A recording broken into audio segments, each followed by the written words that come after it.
आज हम लोग शौर्य दिवस पे भीमा कोरेगांव विजय स्तंभ को नमन करने, सैल्यूट करने और अपने शहीदों को याद करने के लिए आए।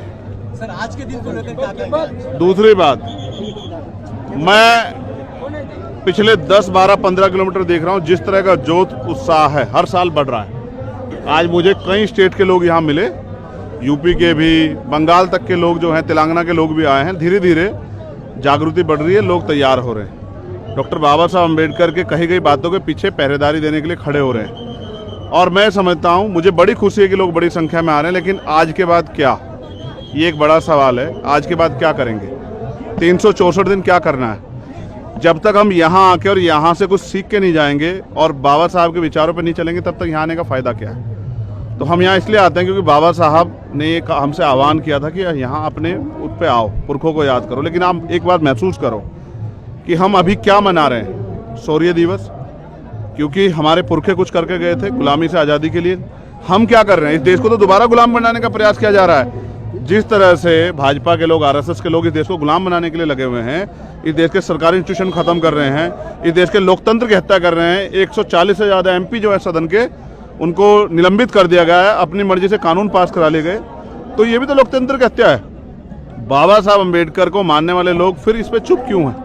इसलिए मैं यहाँ से इस धरती से आग्रह करूँगा, जैसे नेताजी सुभाष चंद्र बोस ने एक नारा दिया था कि तुम मुझे खून दो, मैं तुम्हें आज़ादी दूंगा। आज समय है कि एकजुट होके हमें राज सत्ता भाजपा छीनने के लिए प्रयास करना चाहिए। तो नारा यही है कि भाई हम यहाँ से मिलकर नारा दें कि आगे बढ़ें, आप विपक्ष को, संघर्ष करने वाले लोगों को वोट दो और भाजपा को रोक दो।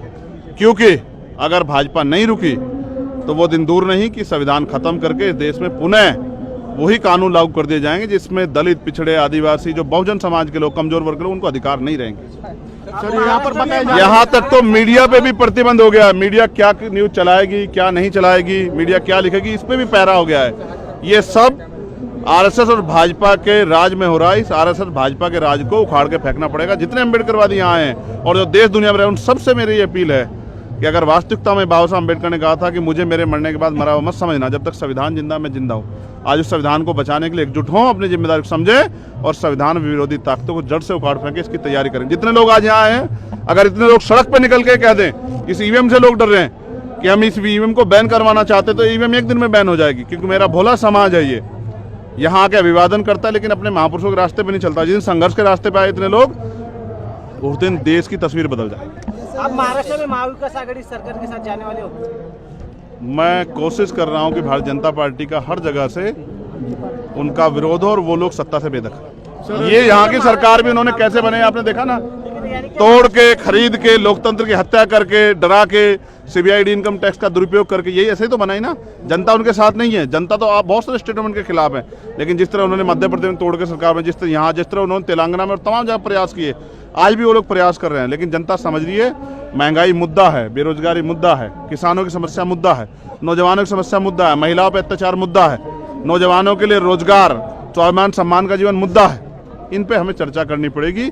और जो देश के धन को लूट के भाजपा आरएसएस के लोग भाग रहे हैं, उन पे हमें चर्चा करनी पड़ेगी। जो प्रधानमंत्री ने झूठे वादे किए हैं, उन पे हमें चर्चा करनी पड़ेगी। और जो पाबंदियां लग रही है अधिकारों पे, उस पे हमें चर्चा करनी पड़ेगी। तब जाके जनता जागरूक हो। 22 जनवरी को बहुत बड़ा चढ़ा के बताया जा रहा है। 22 जनवरी के बाद बहुत बड़ा। देखिए, बाबा साहब अम्बेडकर ने कॉन्स्टिट्यूशन के आर्टिकल 25-26 में धार्मिक आदेश, सब अपने धर्म को माने, सबका अधिकार। लेकिन धर्म से भूखा पेट नहीं भरता है। तो असल मुद्दा बेरोजगारी, असल मुद्दा महंगाई, असल मुद्दा बढ़ती हुई जो इकोनॉमी डाउन हो रही है और जो प्रति व्यक्ति आय घट रही है, जो भूखमरी बढ़ रही है, ये मुद्दा है। जनता को इस पे, जनता का भला इससे होगा। जो 4 लोग संसद में घुसे थे उसके बारे में क्या कहेंगे? वो ये सरकार का फेलियर है। जो सरकार संसद की सुरक्षा नहीं करती, आम आदमी की जिंदगी क्या सुरक्षा करेगी? सर, संविधान बदला जा सकता क्या? बचेगा ना। फूले साहब अम्बेडकर, पेरियार, शिवाजी महाराज के वंशज बचाएंगे ना।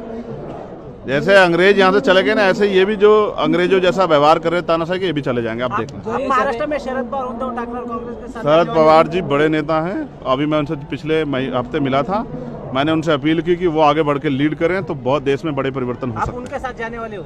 मैंने क्या कहा, मेरा पूरा प्रयास है कि भारतीय जनता पार्टी सत्ता से बेदखल। धन्यवाद।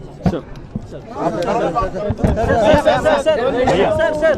भाई भाई ये बात तो एक मिनट एक कोई हाँ हाँ ये लड़का जल्दी फटाफट जल्दी मैंने इससे कमिटमेंट कर लिया कमिटमेंट महाविकास आघाडी करके सरकारसोबत भीम आर्मी येणार आहे देण्यासोबत असं आहे चल बेटा हटा हटा हटा असं आहे की चंद्रशेखर हा माझा खूप जुना मित्र आहे.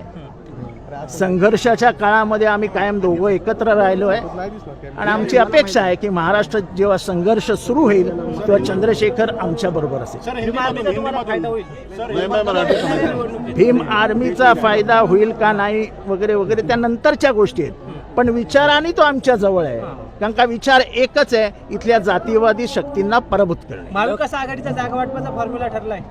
आता ह्या विषय इथे कशाला आहे, तो आपण मुंबईत काढतो ना. सर 8 तारखेला शेतकरी म्हणजे संपावर जात आहे कारण ज्या पद्धतीने शेतकरी संपवला जातोय, युवक संपवल्या जात आहेत, महिला संपवल्या जात आहेत, संविधान संपवलं जात आहे आणि ते वाचवण्यासाठी तर आमच्यासारखी लोक एकत्र आली पाहिजेत. हा देश वाचवायचा असेल तर सगळ्यांनी एकत्र आलं पाहिजे, समविचारी सगळ्यांनी एकत्र आलं पाहिजे. काय वाटतं नवीन मोटर वाहन कायद्यानिमित्त आता सध्या आंदोलन सुरू आहे. कसलं नवीन मोटर वाहन कायदा आहे ना त्याच्यानंतर अरे काय प्रश्न